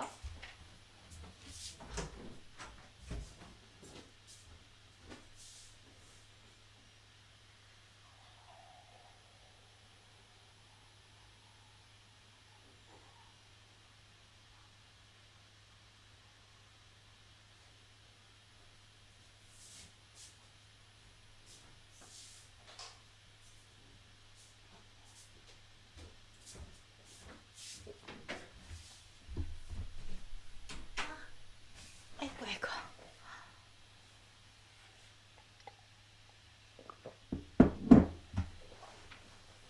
아직도 싱크가 안 맞나요? 근데 말씀해 주세요. 아직도 싱크가 안 맞나요?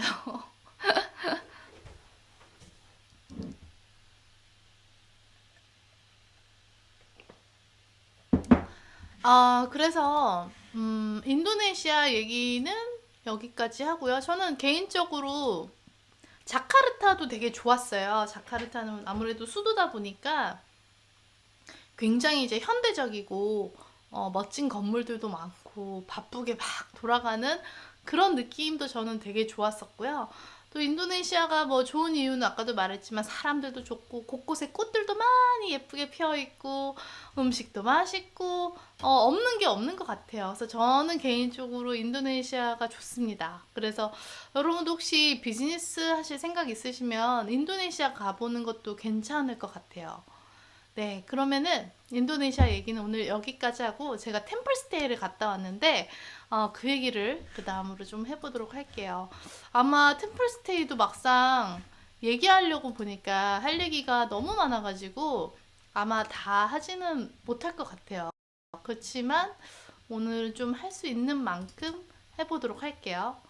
제가 템플스테이를 처음 하게 된 계기는 뭐였냐면, 2013년에 이제 어, 여러 가지로 마음이 힘들었던 시간들이 있었어요. 그때 좀 뭔가 너무 그때 이제 일적으로도 굉장히 너무 많은 일을 벌리고 다녔기 때문에 마음도 지쳐 있었거든요. 그래서 좀 뭔가 정화의 시간이 필요하다라는 생각에서 마곡사라는 공주 근처에 있는 절을 가게 됐습니다. 그랬는데 첫 그 템플스테이의 경험이 뭐랄까 너무 강렬했다고 해야 되나요? 그래서 그때 첫 경험 이후로 일종의 팬이 됐어요. 그 템플스테이 팬이 돼서 이제는 1년에 한두 번은 템플스테이를 하게 되는 것 같아요. 그래서 이게 마치 그런 것 같아요. 우리가 매일 샤워를 하지만 또 한 달에 한두 번씩은 목욕을 하잖아요. 마찬가지로 저한테 있어서 내가 명상을 하지만 명상이나 108배 요가가 내 마음의 샤워라면, 템플스테이는 마음의 목욕? 1년에 한두 번 하기는 하지만 마음의 목욕 같은 시간이라고 생각을 하고요. 아, 그래서, 그래서 이제 마곡사를 가서 또 이렇게 사진이, 제가 원래 PPT를 하다가 여기까지는 못했는데, 이렇게 마곡사에 가서 굉장히 이제 가면 이렇게 옷을 줍니다. 그래서 옷을 입고 방 하나를 받고 돌아다니는데, 이 마곡사라는 절에서 아이고 다시 또 사진이 생각보다 너무 컸나 봐요. 아이폰으로 찍었는데 저는 그래서 거기에 이제 가서 드림 레시피 원고를 여기서 썼었어요. 그래서 이렇게 노트북 하나, 텀블러 하나, 요가 매트 하나 갖고 다니면서 곳곳에 그 뭐 숲속에서 또는 이렇게 강가에서 글을 썼습니다. 근데 굉장히 마음이 정화되고 좋았던 것 같아요. 지금도 잘 보이고 들리시나요? 말씀해 주세요. 그리고 이제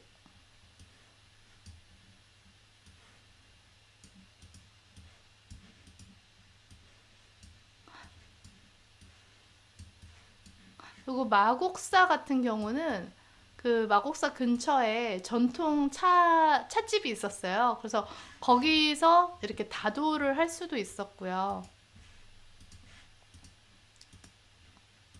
그때가 참 봄이었고 너무너무 좋았던 시기여가지고 그때 이제 경험이 너무 좋아서 그때부터 템플스테이를 취미로 하게 된 것 같아요. 너무 좋죠. 진짜 제가 봐도 너무 좋은 것 같아요. 다시 봐도 이렇게 사진으로 봐도 너무 좋은 것 같아요. 그래서 일단 제가 이제 이제까지 갔던 절이 총 5군데가 있어요. 마곡사, 그리고 김천의 직지사, 그리고 순천의 서남사, 그리고 김천 수도암, 공주 그 계룡산 쪽에 갑사, 그리고 최근에는 남양주 묘적사라는 데를 갔다 왔는데요. 그거는 이제 하나하나는 따로 얘기를 하도록 하고, 제가 이제 템플스테이를 좋아하는 이유? 좋은 점들을 얘기를 하자면은, 아까도 말한 것처럼 이게 마음도 저는 계속해서 깨끗하게 씻어줘야 된다고 생각을 해요. 우리가 하루하루 너무너무 바쁘게 살다 보면 마음에 막 독소들이 쌓이잖아요.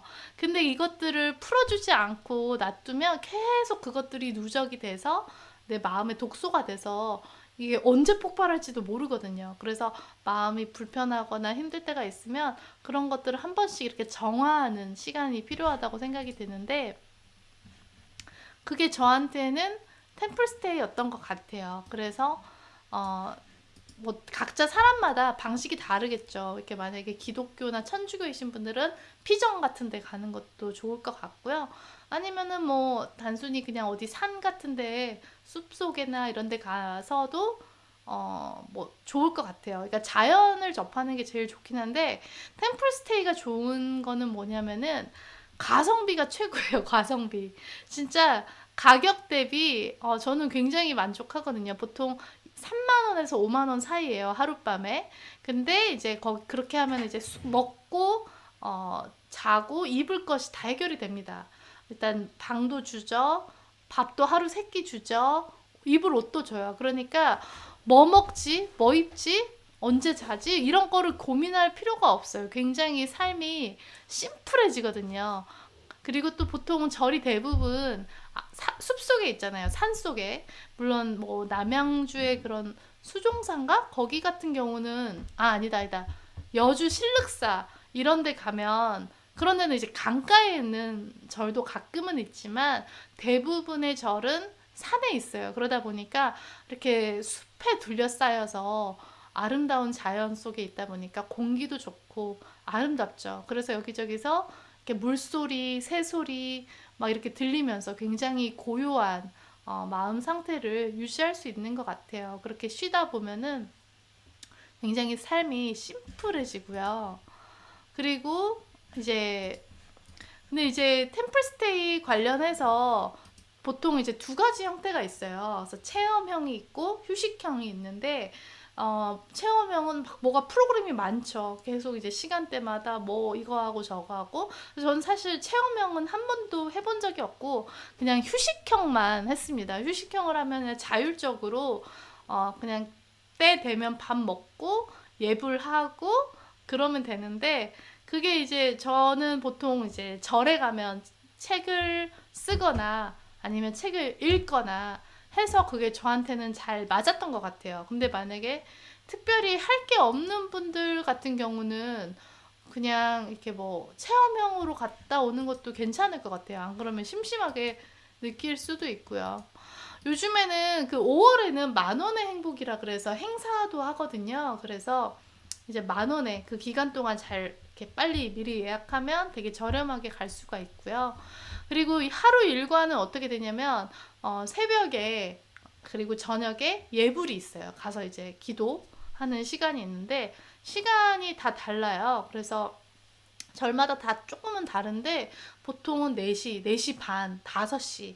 근데 가끔 3시 반, 새벽 3시 반에 하는 곳도 있습니다. 그래서 가면은 약간 해외에 온 것처럼 시차 적응하는 시간이 걸려요. 그래서 약간 뭐랄까 처음에 시차 적응하느라고 이제 일단 새벽에 일어나긴 일어나는데 다시 이제 와서 자던가 아니면 이제 깼으니까 뭐 요가를 하든지 명상을 하든지 글을 쓰고 아침 공양 식사를 하고 나서 어느 시점에 다시 이렇게 졸려서 잠이 들거나 하게 되고요. 그리고 이제 아침, 점심, 저녁 공양 식사는 보통 이제 채식 위주로 하죠. 그래서 보통 이제 두부 많이 나오고 나물 많이 나오고요. 그렇게 이제 음식 먹고 어, 보통 그 먹으면 저는 너무 맛있더라고요. 그 절밥이 너무 맛있는데 그게 약간 만약에 평소에 고기를 많이 드시는 분 같으면 좀 뭐랄까 식사가 부족하다? 이렇게 느낄 수도 있을 것 같아요. 그런 분들 같은 경우는 간식을 챙겨 가세요. 그래서 뭐 견과류라든가 두유라든가 좀 이런 거 뭐 그런 거를 가져가서 좀 허기질 때 이제 먹으면 될 것 같고요. 근데 이제 보통 절에는 찻집이 있어요. 그래서 찻집에 가면은 뭐 떡이라든가 과자라든가 그 연잎파이라든가 뭐 이런 것들도 있으니까 너무 뭐 배고파할 필요는 없을 것 같습니다. 어, 자, 그래서 이제 예불을 하고 숙소 같은 경우는요. 보통 뭐 방이 뭐 그렇지만 그냥 방바닥에서 자는 거죠. 방바닥에서 자는데 이게 1인실이 있고 여러 명이 같이 쓰는 경우도 있기는 하거든요. 근데 이제 저는 한 번도 남들하고 방을 같이 썼던 적은 없었어요.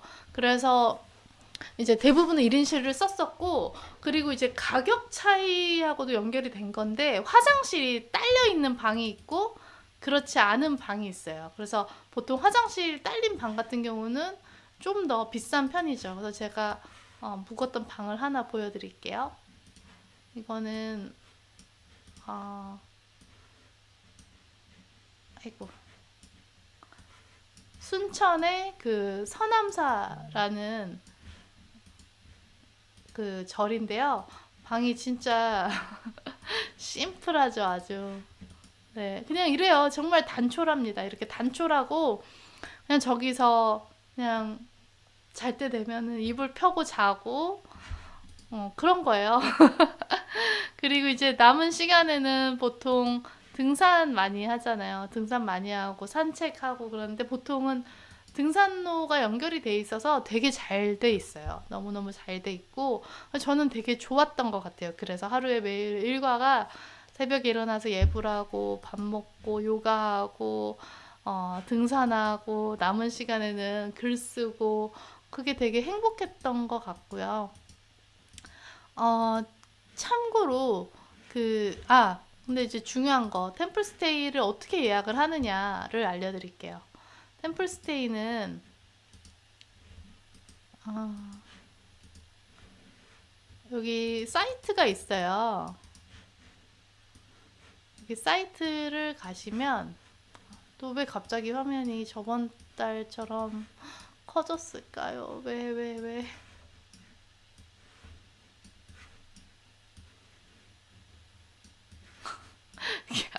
안 줄어들어. 이게 템플스테이 사이트가 있거든요. 그래서 여기 가시면은 내가 원하는 뭐 유형에 따라서 뭐 체험형이냐, 뭐 휴식형이냐, 지역이나 뭐 이런 거에 따라서 선택할 수가 있어요. 그래서 예약을 하면 되고, 저도 이제까지 대부분 딱히 어떤 선정 기준이 뭐냐면 지방 강연 갈 때 그냥 동선에 맞는 곳을 찾아서 갔던 것 같아요. 그냥 이렇게 어디 절이 뭐 특별히 유명해서 갔다기보다는 그냥 아 내가 어차피 여기서 여기 이동하는데 그 사이에 있는 절을 가자 해서 대부분은 되게 좋았던 것 같아요. 어, 자, 자, 그러면 제가 템플스테이 팁을 좀 알려드리겠습니다. 템플스테이 가실 때 챙겨 가실 거 먼저 세면도구, 물론 기본적인 비누랑 치약은 있지만 뭐 샴푸, 린스 이런 거 뭐 없는 경우가 더 많거든요. 그런 거 챙겨 가시고요. 텀블러를 꼭 챙겨 가셔야 돼요. 왜냐면은 이제 물을 마셔야 되는데 그 약수터에 매번 가서 마실 수가 없잖아요. 그러니까 텀블러를 갖고 다니면서 이제 거기다 물을 담아서 마시면 좋을 것 같고요. 또 산이다 보니까 일반 도시보다 훨씬 추워요. 그래서 따뜻한 옷 입는 게 가져가는 게 좋고요. 아까 말한 것처럼 간식 적당히 챙겨가고요.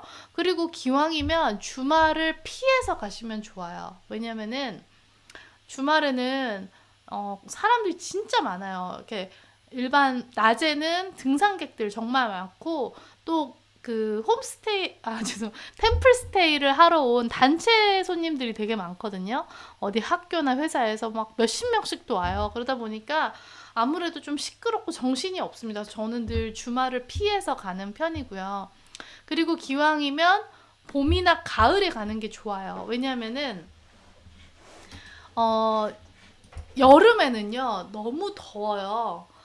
그래서 에어컨을 없는 경우가 대부분이다 보니까 너무 더워서 좀 힘들어요. 힘들고, 반면에 겨울에는 이제 난방은 잘 돼 있어요. 굉장히 따뜻하게 잘 돼 있는데, 아무래도 산이다 보니까 이제 등산할 때라든가 이런 것들이 좀 이렇게 눈이 많이 쌓여 있거나 하면은 힘든 경우가 많죠. 그리고 또 아무래도 이제 야외 생활을 하잖아요. 한옥식이다 보니까 화장실을 갈 때도 야외로 나가야 되는 경우도 있고 하다 보니까 되게 춥고 불편해요. 그래서 기왕이면 봄, 가을에 가는 게 되게 좋겠다라는 생각이 들고요.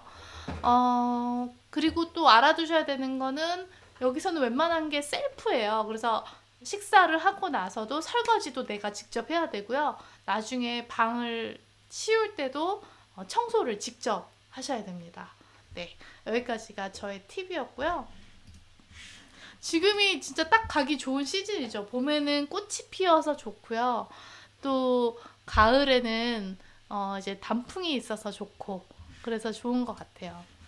그래서 제가 이제 갔던 절 중에서 또 재밌는 인연이 있었던 곳을 하나 소개를 해보도록 할게요. 여기는 제가 이제 정말 신기한 인연인데 제가 이제 제가 브라질 월드컵 때 우연히 알게 된 스님이 있어요. 그러니까 한국 스님인데 세계 일주를 하는 스님이었던 거예요. 그분이 2년 동안 전 세계를 여행을 하셨는데 마침 그때 브라질 월드컵이다 보니까 한국 사람들끼리 이렇게 모이게 됐고 그분이랑도 어떻게 인연이 닿게 됐습니다. 그래서 나중에 그분이 세계 일주를 마치고 김천 수도암이라는 곳에 와 있다고 해서 이제 제가 찾아가게 됐는데요. 이거는 사실 절이 아니라 암자예요. 여기는 보통 이제 절은 되게 크잖아요. 그리고 절 주변에 암자들이 몇 군데 있는데 여기는 암자가 좀 규모가 작은 편에 속하는 곳이었고 그리고 산 굉장히 높은 곳에 있었어요. 근데 아무튼 이제 이 스님을 찾아뵙기 위해서 갔죠. 그랬더니 이제 이 스님이 이렇게 매일 커피를 되게 좋아하시는 스님이세요. 거의 바리스타 스님이라서 젊으시죠. 그래서 이분이 이제 매일 이렇게 커피를 타주시면서 이런저런 삶의 이야기를 했었는데요. 그리고 이제 스님이 이제 세계 일주 하면서 여행하면서 또 만난 친구들이 많아서 스님 보러 오시는 분들이 많다고요. 그래서 이렇게 이제 매일 가면 산책도 시켜주시고, 정말 많은 어떻게 보면 정신세계에 대한 좋은 이야기도 많이 해주셨는데, 그 절에 있을 때 되게 재밌는 사건들이 많이 있었어요. 제 그 기억에 남는 것 중에 하나는 거기 이제 행정고시를 공부하는 고시생이 한 명 있었는데 저한테 이제 와가지고 이렇게 말을 거시는 거예요. 그 고시생이. 그래서 보살님이 작가라고 들었습니다. 제가 글을 쓴 게 있는데 좀 봐주시겠습니까? 이래서 이제 저한테 자기가 쓴 글을 보여주셨는데 이거는 거의 어, 부처님의 이치를 깨달은 스님이 쓰신 듯한 그런 글이에요. 이게 그 고시생이 절에 너무 오래 있었더니 너무 마음이 영혼이 맑아졌는지 막 그 깨달음과 그거를 쓰고 있길래 이 고시생이 저는 이게 고시를 보기보다는 차라리 출가를 하시는 게 어떻겠습니까? 이렇게 제안을 하기도 했었고요. 또 갑자기 어떤 외국인 여자분이 나타난 거예요. 그래서 원래는 이분이 근처에 무슨 절을 가려고 했는데 운전하시는 분이 실수로 여기다 데려다 주신 거죠. 그래서 저희랑 이제 그 스님이랑 같이 대화도 좀 나누고 커피 한잔 하고 나서 그 원래 가려고 했던 그 절에 그 독일 여자분을 데려다 주기도 했었고요. 그리고 또 거기 그 절에는요, 고양이가 한 마리 있었어요. 근데 그때가 이제 12월 초 겨울이었거든요. 근데 갑자기 이제 제가 있는 동안 첫눈이 내리고 날씨가 갑자기 추워진 거예요. 그러니까 밤마다 이 녀석이 제 방 앞에서 계속 야옹야옹 하는 거예요. 너무 추워가지고 얘가 발을 떨면서 울고 있었던 거죠. 그래서 제가 자다가 이제 고양이 우는 소리를 듣고 이제 얘를 방 안으로 이렇게 들여다줬더니 이렇게 자던 모습이 정말 기억에 나는 그런 추억이 있습니다. 아무튼 그 스님은 지금도 김천 수도암에 계세요. 그래서 혹시 뭐 관심 있으신 분은 한번 가보시면 좋을 것 같고요. 근데 이제 여름이랑 겨울에는 동안거, 하안거라고 해서 이제 참선에 들어가시기 때문에 그때는 안 계시는 걸로 알고 있어요. 그리고 이분이 아무래도 이제 젊은 스님이시고 세계 일주를 했던 특이한 경력이 있으시다 보니까 출판사에서 그렇게 연락이 많이 왔다고 해요. 근데 이분이 나는 나의 경험들이 쓸모없기를 바란다.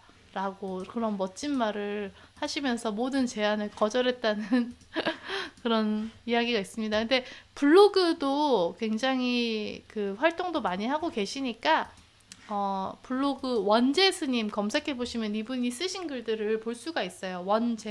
제가 어이예요. 어이. 네.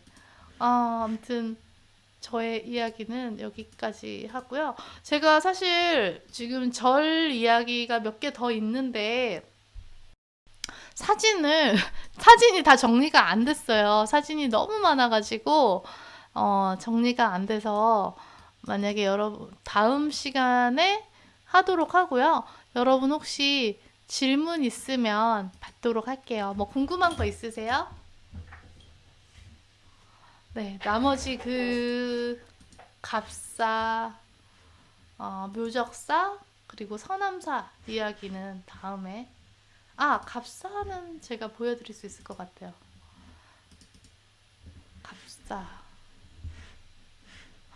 갑사, 갑사. 네, 우선 그럼 갑사 이야기 먼저 할게요. 갑사는 제가 작년에 갔던 곳인데요. 이제 계룡산 자락에 있는 곳입니다. 그러다 보니 기운이 예사롭지가 않죠. 정말 특별한 곳이고요. 왜 이게 사진이 안 되지? 이게 또 화면에 문제가 생겨가지고 다음 편에도 고유의상 입고 하시나요? 제가 고유의상이 많지는 않고요. 지금 갖고 있는 게 미얀마 옷이랑 인도 옷 정도 있어요. 근데 네, 최대한 입으려고 하고요. 저는 여러분 의견을 듣고 싶은데 이게 어때요? 제가 너무 일방적으로 얘기를 하는 것 같지는 않은지, 여러분이 좀 더 소통하고 싶은 건 아닌지, 아니면은 여러분이 더 궁금한 건 뭔지 알려주시면 제가 더 준비해서 방송을 잘 할 수 있을 것 같아요. 말씀해주세요. 너무 예쁘다는 말도 좋습니다.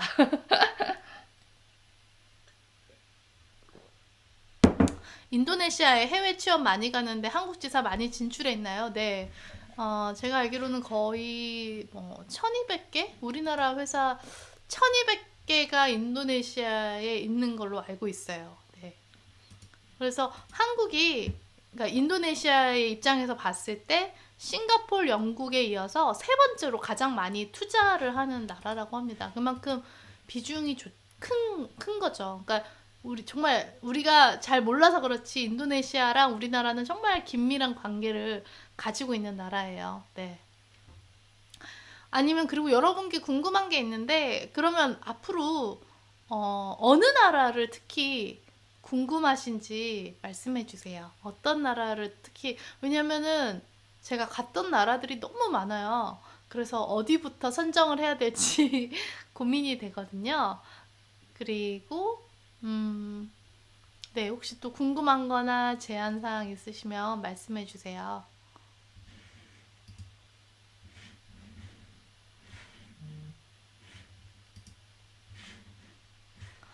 북유럽, 영국, 개인적인 경험, 느낌. 네, 좋아요. 또 스위스, 스위스도 저 정말 많이 갔는데. 호주, 네, 또 아프리카. 아프리카도 정말 할 말이 많아요. 정말. 음, 제가 생각난 김에 재밌는 얘기 하나 해드릴게요. 아프리카 얘기를 하셔서 어차피 제가 이분의 정체를 밝힐 수가 없기 때문에 사진 없이 그냥 얘기로 하겠습니다. 이분은 탄자니아 사람이에요. 근데 예지몽을 꾸시는 분입니다. 이분은 미래에 일어날 일을 꿈으로 먼저 꾸세요.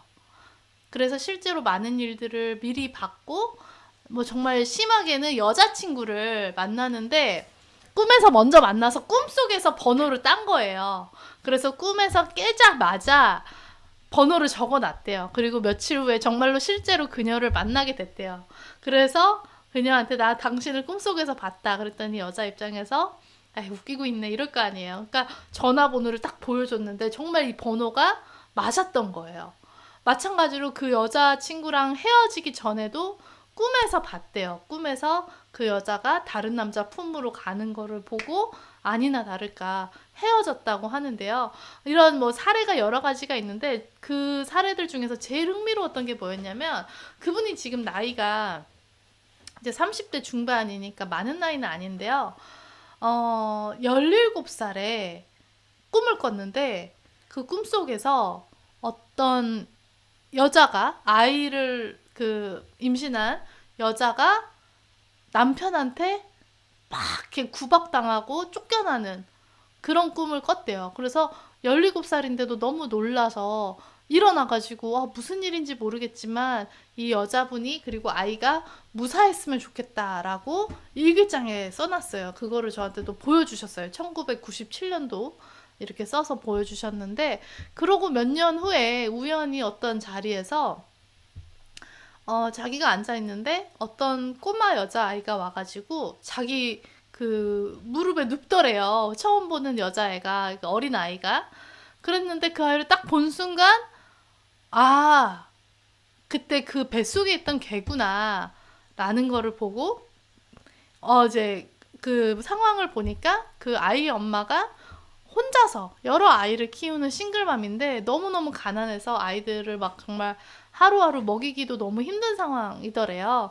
그래서 이제 이분이 뭔가 이 아이는 내가 키워야 된다라는 그런 강렬한 느낌에서 이 아이 엄마한테 이 아이를 내가 입양하겠다. 내가 키우겠다. 물론 그렇다고 뭐 이렇게 인연을 뭐 끊을 필요는 없고 언제든지 당신이 찾아와서 아이를 보고 싶을 때마다 보고 가도 되고 뭐 다시 언제든지 다시 원하면 다시 데려가도 되는데 지금 당장 당신이 너무 먹고 살기 힘드니까 당분간 내가 할 수 있는 만큼 내가 키우고 싶다라고 얘기를 해가지고 그 아줌마도 좀 이해는 안 되죠. 왜 20대 초반의 어린 청년이 아이를 입양하겠다고 하는지. 왜냐면 앞길이 창창한데 아이를 입양하면은 얼마나 신경 쓸 게 많아요. 말이 안 된다고 생각했지만 그때 당시 그분이 너무 절박했기 때문에 상황이 정말 그 한 명이라도 수저를 덜어주면은 살 것 같으니까 일단 그렇게 했다고 해요.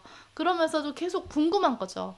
근데 이제 시간이 지나서 서로에 대한 신뢰가 쌓이고 나서 그 여자분한테, 그 엄마한테 이야기를 했대요. 내가 사실은 이런 꿈을 꾼 적이 있어서 일기장에 이렇게 쓴 적이 있다면서 일기장을 딱 보여줬는데 그분이 그걸 보고 너무 통곡을 하더래요. 왜냐면은 정말 아무한테도 말하지 않았던 자기의 치부, 그러니까 자기가 결혼한 상태에서 다른 남자의 아이를 임신해서 남편한테 쫓겨났는데 아무한테도 말을 하지 않았던 나의 치부를 전혀 모르는 다른 사람이 꿈속에서 봤다는 게 너무나 믿어지지 않고 놀랍고 고맙고 그런 마음에서 그제서야 감사하다라고 얘기를 하고 이제 그 아이를 완전히 맡겼다고 해요. 그래서 벌써 그 아이가 이제 20살이 다 됐는데 그래서 참 신기한, 세상에는 이런 사람도 있고 이런 일도 있구나 라는 생각을 해봤어요. 뭐 믿거나 말거나입니다. 제가 들었던 얘기였습니다. 네. 아프리카 갑자기 얘기하다 보니까 갑자기 그 생각이 났어요. 왜냐면 이건 어차피 사진을 보여드릴 수가 없기 때문에. 그리고 궁금한 게 혹시 여러분 사진을 보는 게 좋으세요? 아니면 말로 더 풀어 놓는 게 좋으세요? 아니면 영상을 더 보고 싶으세요? 그리고 아까 오늘 제가 초반에 했던 것처럼 PPT 약간 슬라이드 프레젠테이션 형태가 좋으세요? 제안을 좀 주시겠어요?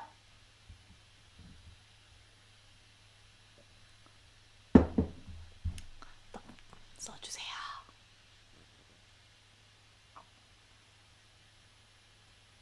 즉흥적이고 재미난 얘기. 싱가폴, 러시아. 네. 그리고 제가 그래서 이런 좀 뭔가 영적인 이야기도 좀 많이 하고 싶어요. 제가 관심 가지고 있는 부분들이 되게 많아서 그런 이야기들도 조금씩 조금씩 풀어내려고 합니다. 네. 제가 이게 오늘도 제가 하루 종일 준비를 했어요. 근데도 템플스테이 사진 정리하기가 할 시간도 부족했을 정도로 이게 상당한 작업이거든요. 그래서 그래도 더 열심히 하면 많이들 봐주시겠죠?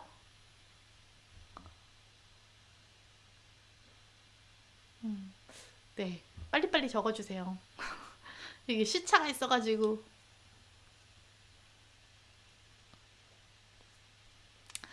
자, 그러면은 특별한 제안이 없으면 여기서 마무리 하도록 하겠습니다. 벌써 5월의 중순이에요, 여러분. 밖에 나가서 많이 이렇게 미세먼지 없는 날 많이 많이 돌아다니시면서 5월의 햇살을 즐기시고 이 따뜻한 햇살과 그리고 바람과 예쁜 꽃들에게 감사하면서 네, 하루하루 보내시기 바랍니다. 조금 있으면 이제 무더위가 우리를 찾아올 테니까요.